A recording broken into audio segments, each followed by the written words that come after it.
Hi అండి. తెలుగు కథల ప్రపంచంకు స్వాగతం. పునర్జన్మ మినీ నవల వింటున్నాం కదండి. నిన్నటి భాగంలో పక్కింటి మీనాక్షమ్మ నీలిమ గురించి ఆరాలు తీస్తూ ఉంటుంది కదండి. ఇంకా తర్వాత కథ ఏమవుతుందో ఇవాళ వినేద్దాం. మధ్యాహ్నం నీలిమ వంటింట్లో ములక్కాడలతో సాంబారు, వంకాయలతో అల్లం పెట్టిన కూర చేస్తున్న సమయంలో పక్కింట్లో మీనాక్షమ్మ టీవీ చూస్తోంది. బెల్ మోగితే విసుక్కుంటూ లేచి తలుపు తీసింది. ఎదురుగా తాంబూలం ఇవ్వటానికి వచ్చిన అమ్మాయి పూర్ణిమ నిల్చొని ఉంది. మీనాక్షమ్మ ముఖం వికసించింది. రావే పూర్ణ, రా. ఇంకా రాలేదేవా అనుకుంటున్నాను. రా కూర్చో అంది. కూర్చునేటంత టైం లేదా ఆంటీ, తాంబూలం ఇచ్చి వెళ్ళిపోతాను. ఇంకా చాలా మందికే ఇవ్వాలి అంది. నీకీ వారం పని సులువేలే. పక్కింట్లో మీ నేస్తం నీలిమ ఉంది. వాళ్ళింట్లోనే ఇద్దరికిచ్చేయొచ్చు అంది. నీలిమ వచ్చిందా? ఎప్పుడు వచ్చింది? వచ్చానని నాకు ఫోన్ అయినా చెయ్యలేదేమిటి అన్నది. వచ్చి చాలా రోజులే అయింది. ఎప్పుడు వచ్చిందో నాకైనా చెప్పలేదు. ఒంట్లో బాగోలేదట, రెస్ట్ కోసం వచ్చిందట. వాళ్ళ ఆయనైనా ఒక్కసారి వచ్చి చూడలేదు. ఏమిటో మరి, కడుపులో ఉన్నదంతా పూర్ణిమ ముందు కక్కేసరికి మీనాక్షమ్మ మనసు తేలికైంది. వస్తానాంటీ, నీలిమతో కాసేపు కబుర్లు చెప్పి వెళ్తాను అంటూ పూర్ణిమ లేచి పక్కింటికి వెళ్లి నీలిమ వాళ్ళ ఇంటి బెల్ కొట్టింది. జానకీదేవి తలుపు తీసి రామ్మా పూర్ణిమ, కూర్చో అంది.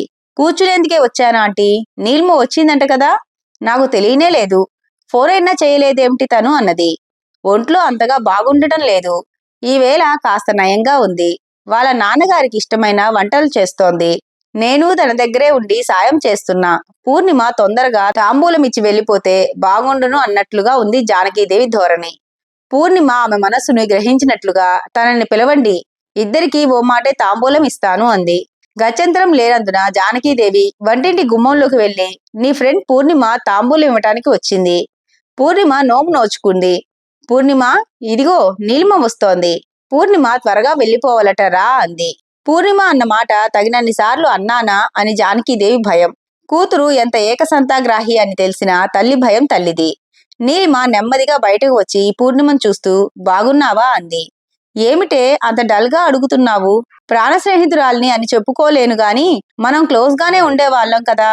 నీకు చదువు ఇంట్రెస్ట్, నాకు నోములు వ్రతాలు ఇష్టం. మన దారులు వేరైనా మనసులు దూరం కాలేదు. ఇప్పుడిలా ఏదో మొక్కుబడిలా బాగున్నావా అంటావేమిటి? పూర్ణిమ గలగలా మాట్లాడేస్తోంది. నీలిమ శిలలా నిలబడిపోయింది. ఈవేళ పూర్ణిమ వస్తుందని తెలిస్తే తల్లి దగ్గరో డైరీలు చదివో వివరాలు తెలుసుకునేది కదా. ఇప్పుడేం చెయ్యాలి అనుకుంది. జానకీదేవి, అమ్మాయి, వంటింట్లో మాడు వాసన వస్తున్నట్లుంది, గ్యాస్ ఆపేయ్. అలాగే అల్లం కూడా మిక్సీలో వేసి గ్రేట్ చెయ్యి అంది. నీలిమ లోపలికి వెళ్ళింది. పూర్ణిమ కొంచెం కోపంగా జానకీదేవి వైపు చూసి తాంబూలం తీసుకోండి అంటూ బొట్టు పెట్టి తాంబూలం ఇచ్చింది. ఇది దంపత తాంబూలాల నోము కదా, మా అల్లుడిక్కడ లేడు, అమ్మాయికి ఇచ్చినా నీకు లెక్కలోకి రాదు అంది జానకీదేవి. చేసేది లేక నీలిమ బయటకు వస్తుందన్న ఆశ లేక పూర్ణిమ బయటకు వచ్చింది. ఆమె కోసమే కాసుకొని కూర్చున్నట్లుగా ఉన్న మీనాక్షమ్మ ఆమె వెనకే నడుస్తూ, అదేమిటమ్మా పూర్ణ, అప్పుడే బయటకు వచ్చేశావు? కాసేపు కూర్చొని కబుర్లు చెప్తానన్నావుగా అంది.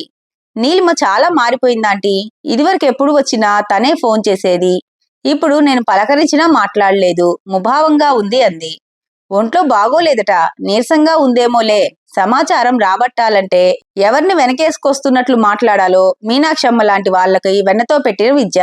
ఒంట్లో ఏమీ ఉన్నట్లుగా లేదు, నీరసంగా లేదు. తనే వంట చేస్తోంది. మరేమై ఉంటుంది? ఇన్నాళ్ళయింది నీలిమ ఇక్కడికి వచ్చి.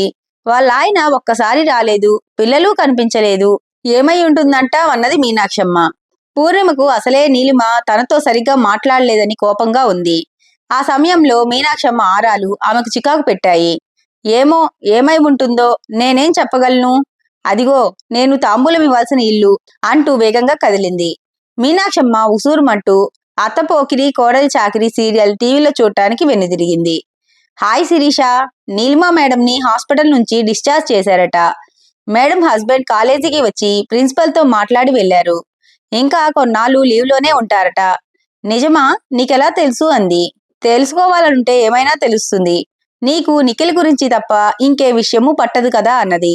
ఎప్పుడొచ్చి మాట్లాడారట? శిరీష గొంతులో కొంత భయం. చాలా రోజులే అయింది. నాకు తెలిసి 3 రోజులైంది. చాలా రోజులైందా? ప్రిన్సిపల్తో తన గురించి మాట్లాడలేదా? తనే మేడంని తోసేసిన సంగతి నీలిమ మేడం హస్బెండ్కి తెలియదా? ఆవిడ ఆయనకు చెప్పలేదా? లేకపోతే ఆయన ప్రిన్సిపల్కి చెప్పలేదా? ప్రిన్సిపల్కి చెప్పినా ఆవిడ తనను పిలవలేదా? ప్రిన్సిపల్ కి తెలిస్తే తనను పిలవకుండా ఉండరు. ఈ పాటికి తనను కాలేజ్ నుండి పంపించేసేవారే అనుకుంది. బహుశా నీలిమా మేడం ఎవరికీ చెప్పి ఉండరేమో. యాక్సిడెంట్, హాస్పిటలైజేషన్ ఈ సంగతి గురించి ఆవిడకు ఆలోచించే పరిస్థితి ఉండి ఉండదు. త్వరలో ఆవిడ దగ్గరకు వెళ్లి ఎలాగోలా తన బ్లాక్ బెర్రీ తెచ్చేసుకోవాలి అనుకుంది. ఏయ్ శిరీష, ఏమిటి ఆలోచిస్తున్నావు? సాయంత్రం నిఖిల్ రమ్మన్నాడు. ఈ వేళకి నువ్వు నన్ను కవర్ చేస్తే నీకు కావలసినప్పుడు నేను కవర్ చేస్తాను అంది శిరీష. నేను నిన్ను కవర్ చేయనంతలో నువ్వు వెళ్లడం మానేస్తావా? ఎంజాయ్ యువర్ సెల్ఫ్ అన్నది తన స్నేహితురాలు. సాయంత్రం నిఖిల్ ని చూస్తూనే శిరీష పరిగెత్తుకుంటూ వెళ్లి మోటార్ సైకిల్ ఎక్కి 2 చేతులతో అతని పెనవేసుకుని కూర్చుంది. మోటార్ సైకిల్ ని వేగంగా పోనిస్తూ నిఖిల్, ఏమిటంత హుషారుగా ఉన్నావు అన్నాడు. నా బ్లాక్ బెర్రీ దొరికిపోయింది అంది. వెరీ గుడ్, ఎక్కడా, ఎలా అన్నాడు. అది నీకు సస్పెన్స్. ఎల్లుండి కల్లా నీకు ఫోటోలు పంపిస్తా. ఫోటోలెందుకు, అసలు సౌందర్యం నా దగ్గర ఉండగా అన్నాడు. ఏ సిల్లి, ఏమిటా మాటలు అంది నీలిమ. ఏం, ఉన్నమాటే అంటున్నాను. నువ్వు నా దగ్గర లేవా అన్నాడు. ఉన్నాను అంది అతని మీదకు మరింతగా జరుగుతూ. తన్మయత్వంలో ఉన్న నిఖిల్ కి ట్రాఫిక్ సరిగా కనిపించడం లేదు. 2-3 సార్లు యాక్సిడెంట్ అయినంత పనైంది. ఒకరిద్దరు డ్రైవర్లు తిట్టారు. భయంగాని సిగ్గుగాని కోరిక విజృంభిస్తున్న వారి దగ్గరకు రావు. నిఖిల్ గాలి మీద తేలుతున్నట్లుగా మోటార్ సైకిల్ ని నడుపుతున్నాడు. ఇంతకీ ప్రోగ్రాం ఏమిటో చెప్పలేదు గారంగా అంది శిరీష. ఈ ఊరి చివర కొత్తగా రిసార్ట్ కట్టారు. డాన్స్ అండ్ డిన్నర్ అన్నాడు. లవ్లీ అంది శిరీష. మోటార్ సైకిల్ రిసార్ట్ దగ్గర ఆగింది. లోపల గార్డెన్ లో చాలా జంటలే అటూ ఇటూ తిరుగుతూ ఉండటం శిరీషకు కనిపించింది. వీరిలో ఎందరు భార్యాభర్తలు, ఎందరు ప్రేమికులు, ఎంతమంది వివాహేతర సంబంధాలు ఉన్నవారు అని ఆమె ప్రశ్నించుకోలేదు. ప్రశ్నించుకోవాలన్న ఊహ ఆమెకు రానేలేదు. డాన్స్ తో డిన్నర్ తో గంటలు సెకండ్లలా గడిచిపోయాయి. కాసేపు రెస్ట్ తీసుకుందాం అనుకుంది గాని రా అంటూ నిఖిల్ ఆమెను ఒక రూమ్ లోకి తీసుకెళ్లాడు. కాళ్లకున్న చెప్పులు విసిరేసినట్లుగా వదిలేసి శిరీష మంచం మీద వాలిపోయింది. అబ్బా, హాస్టల్ రూమ్ తో పోలిస్తే ఈ రూమ్ ఎంత హాయిగా ఉందో అంది. నిఖిల్ అక్కడున్న కుర్చీలో కూర్చున్నాడు. శిరీష కళ్ళు మూసుకుంది. అవును గాని నీ బ్లాక్ బెర్రీ ఎక్కడ దొరికింది అన్నాడు. శిరీషకు ఒక్కసారి ఆకాశం మీద నుండి నేల మీద పడ్డట్లు అనిపించింది. ఇప్పుడు ఆ బ్లాక్ బెర్రీ గొడవ ఎందుకు? బ్లాక్ బెర్రీ సంగతి ఎత్తను, ఫోటో అవసరం లేకుండా చూడు అన్నాడు. అంటే అంది నీలిమ. ఫోటోలో చూడాల్సిన అవసరం లేకుండా రియల్ గా చూస్తే? అమ్మో అన్నది నీలిమ. ఏం భయమెందుకు? మనిద్దరం ప్రాణంలో ప్రాణంగా ప్రేమించుకుంటున్నాం. త్వరలో పెళ్లి చేసుకుంటున్నాం. పెళ్లి సమయంలో తెర తీసేలోగానే నువ్విప్పుడే తెర తీయొచ్చు కదా అన్నాడు. అబ్బాయి గారికి కవిత్వం వస్తోంది. సినిమాలకి ట్రై చెయ్యి అంది. సినిమాలకు తర్వాత ట్రై చేస్తా. సినిమా తెర కన్నా ముందు నువ్వు తెర తీయి అన్నాడు. శిరీషలో కొంత భయం, కొంత ఉత్సాహం ఒకేసారి కలిగాయి. భయం ఆమెను వెనక్కి లాగింది. ఉత్సాహం ముందుకు తోసింది. కొంతసేపటికి ఉత్సాహందే పైచెయ్యి అయింది. కళ్ళు మూసుకో అందామె. నిఖిల్ అరాకొరగా కళ్ళు మూసుకున్నాడు. ఆ పైన కోరికతో కళ్ళు మూసుకుపోయిన ఇద్దరికి బాహ్య ప్రపంచం గాని కాలగమనం గాని తెలియలేదు. ఇంకా ఇటు నీలిమ దగ్గర టీవీ చూస్తున్న మీనాక్షమ్మ ఫోన్ మోగగానే లేచింది. సీరియల్ మధ్యలో చూడకుండా లేవటం ఆవిడకు పరమ చిరాకు. సెల్ ఫోన్ అయితే లేవకుండా నెంబర్ చూసుకొని ఇష్టమైన వారైతే ఫోన్ తీసి మాట్లాడవచ్చు, లేకపోతే మానేయవచ్చు. ల్యాండ్ లైన్ కి అలా కుదరదు కదా. ల్యాండ్ లైన్ కట్ చేయించమంటే భర్త ఒప్పుకోడు. కాసేపు భర్తని, కాసేపు ఫోన్ చేసిన వాళ్ళని తిట్టుకుంటూ మీనాక్షమ్మ ఫోన్ తీసింది. హలో, మీనాక్షమ్మ గారేనా? అవును నేనే, ఏం కావాలి? ఏం చేయాలో పాలుపోక మీకు చేస్తున్నానండి. నిన్న తాంబూలాలిచ్చి వచ్చినప్పటి నుంచి పూర్ణిమ చాలా డల్ గా ఉంది. ఏమిటమ్మా అని అడిగితే విషయం చెప్పింది. జానకీదేవి గారి అమ్మాయి నీలిమ వచ్చిందంటగా. మా పూర్ణిమతో సరిగా మాట్లాడలేదట. ఫ్రెండ్స్ కదా ఇద్దరూను. దాంతో మా అమ్మాయి బాధపడిపోతోంది. ఎందుకు మాట్లాడలేదో ఏమిటో. ఒంట్లో బాగా లేదని చెప్పారట. మరి ఒంట్లో బాగోలేకపోతే వంట ఎలా చేస్తుందట? ఇరిగిళ్ళు పొరుగిళ్ళు కదా, మీకేమైనా తెలుస్తుందేమోనని చేస్తున్నాను అంది ఆవిడే. అయ్యో రామా, నాకు మాత్రం ఏం తెలుస్తుంది? అసలు నీలిమ వచ్చిన విషయమే వారం దాకా తెలియలేదు. ఓ రోజు కారులో బయలుదేరుతూ ఉంటే పలకరించాను. నీలిమ మాట్లాడలేదు. హాస్పిటల్కి తీసుకెళ్తున్నాం అన్నారు. అంతకన్నా మాట్లాడలేదు. అయినా సిటీలో ఉన్నన్ని సౌకర్యాలు ఇక్కడ ఉంటాయా? పిల్లలు రాలేదు, అతను రాలేదు. ఏమిటో విషయం అంతుబట్టడం లేదు అంది. అంటే? గొంతులో కుతూహలం. అంటే నేను మాత్రం ఏం చెప్పను. అయినా జానకీదేవి మహా గుంబన అయిన మనిషిలేండి. ఇంట్లో ఏ విషయమూ బయటకు రానివ్వదు. ఏదో ఉండే ఉంటుందిలేండి. లేకపోతే నీలిమ ఏమిటి? పూర్ణిమతో మాట్లాడకపోవడం ఏమిటి అన్నది. సుఖదుఖాలను, లాభ నష్టాలను, జయాపజయాలను అన్నిటినీ సమంగా స్వీకరించడమే స్థితప్రజ్ఞత అని గీతాచార్యుల బోధ. టీవీ సీరియళ్లను, ఇతర జీవితాల గురించి ఒళ్ళు కబుర్లు చెప్పుకోవడాన్ని సమంగా స్వీకరించడమే స్థితప్రజ్ఞత అని మీనాక్షమ్మ గారి వ్యాఖ్యానం. రెండిటికి పెద్ద తేడా లేదని ఆమె గ్రహించలేదు, గ్రహించదలుచుకోనూ లేదు. సాటి స్త్రీల దుఃఖంలో ఆనందం పొందుతూ తన్మయత్వం చెందే స్త్రీలున్నంత వరకు మగవుల కష్టాలు తీరవు. మహిళలు మెచ్చే సీరియళ్లు, సినిమాలు నిర్మించే వారికి ఢోకా లేదు. స్త్రీలలో ఈ సెకండరీ శాడిజం ఎన్నటికైనా పోయేనా? నీలిమ గురించి మాట్లాడుకున్నాక మీనాక్షమ్మ ఊళ్ళోని ఇతర కుటుంబ గాథల గురించి కూడా చాలాసేపు మాట్లాడింది. కాలేజీ ఆఫీసులో నీలిమ ఇంటి అడ్రస్ తెలుసుకుని శిరీష పూలగుత్తి, పళ్ళబుట్ట పట్టుకొని వెళ్ళింది. పరమేశ్వరమూర్తి తలుపు తీసి ప్రశ్నార్థకంగా చూశాడు. ఆనాడు హాస్పిటల్లో చూసిన వ్యక్తి ఈయనలా లేడే? తనను తాను మళ్ళీ పరిచయం చేసుకోవాలా? నేను నీలిమ మేడం స్టూడెంట్ నండి. ఆవిడను హాస్పిటల్ నుంచి డిశ్చార్జ్ చేశారని తెలిసి చూసి వెళ్దామని వచ్చాను అన్నది. శిరీష్లో భయం పెరిగిపోతోంది. మేడం తనను చూడగానే ఏమంటుంది? నువ్వే నన్ను తోసేశావు అంటూ తిడుతుందా? ఆవిడను చూడగానే తనే ముందు కాళ్ళ మీద పడి క్షమాపణ వేడుకుంటే ఎలాగోలా తన పని సాధించుకోవాలి అనుకుంది. నీలిమ ఇంట్లో లేదమ్మా, హాస్పిటల్కి వెళ్ళారా? వచ్చేదాకా వెయిట్ చేస్తాను అంది. పరమేశ్వరమూర్తికి ఏం చెప్పాలో తెలియలేదు. నీలిమ పుట్టింట్లో ఉందని చెప్పాలా? ఎందుకని అడిగితే ఏం చెప్పాలి? ఆలోచిస్తూ నిల్చున్న ఆయనను లోపల నుంచి భవాని, ఏమిటి, ఎవరిని గుమ్మంలో నుంచోబెట్టి మాట్లాడుతున్నారు అని అడుగుతూ హాల్లోకి వచ్చింది. శిరీష ఆవిడతో, నేను నీలిమ మేడం స్టూడెంట్ నండి, చూసి వెళ్దామని వచ్చాను అంటూ చెప్పినదే మళ్ళీ అప్పచెప్పింది. లోపలకు రామ్మా. ప్రభాకర్, నీలిమ స్టూడెంట్ వచ్చింది, ఓసారి ఇలా రా అంది. ప్రభాకర్ హాల్లోకి వచ్చాడు. నీలిమ స్టూడెంట్స్ అందరూ తనకు మాత్రం తెలుసా? అమ్మ తనే మాట్లాడి పంపించేయొచ్చు కదా అనుకున్నాడు ప్రభాకర్.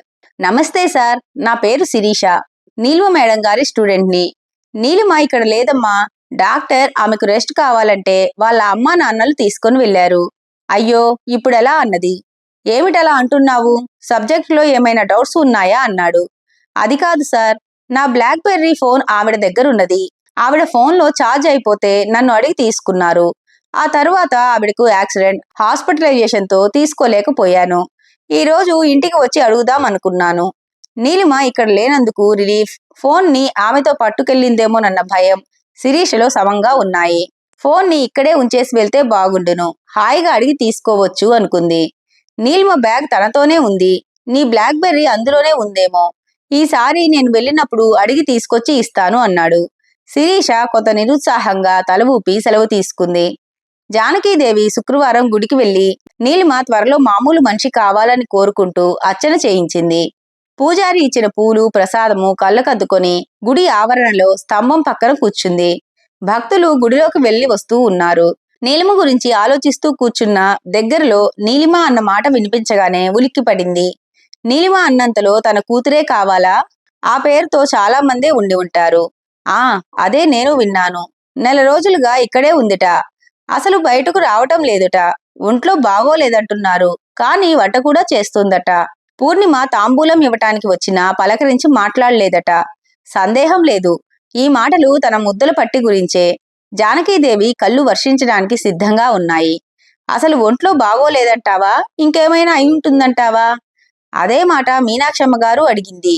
అల్లుడు ఒక్కసారి కూడా వచ్చి చూడలేదట. ఏమైనా అంత చదువులు చెప్పించకూడదు.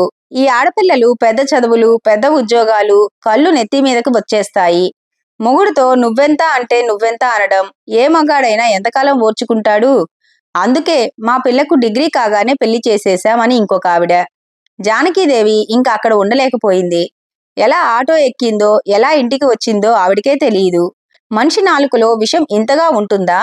నీలిమ గురించి, ఆమె కాపురం గురించి ఎలా చిలువలు పలువలు కల్పిస్తున్నారు. ఆవిడ కళ్ళలో నీళ్లు ఆగటం లేదు. ఇంటికొస్తూనే లోపలికి వెళ్లి మంచం మీద బోర్లా పడుకొని తలగడలో తలపెట్టుకుంది. హాల్లో కూర్చుని పుస్తకం చదువుకుంటున్న నీలిమ గదిలోకి వచ్చింది. తల్లి పడుకున్న పద్ధతికి తల్లడిల్లిపోయింది. ఏమ్మా అలా ఉన్నావు? ఏమైంది? ఏడుస్తున్నావా? కూతురి కంఠంలో ఉద్విగ్నత జానకీదేవి హృదయాన్ని చల్లపరిచింది. నీలిమ తనను తల్లిగా గుర్తించగలుగుతోంది.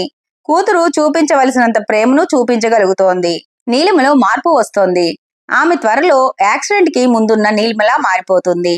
ఈ సమయంలో తను ఆమెకు ధైర్యం చెప్పాలి గాని బెంబేలు పడిపోకూడదు. తలగడ గలీపు మీదే కళ్ళు తుడుచుకొని జానకీదేవి లేచి కూర్చొని, ఏం లేదమ్మా, కొంచెం కళ్ళు తిరిగినట్లు అనిపించింది, దాంతో పడుకున్నాను అంతే అంది.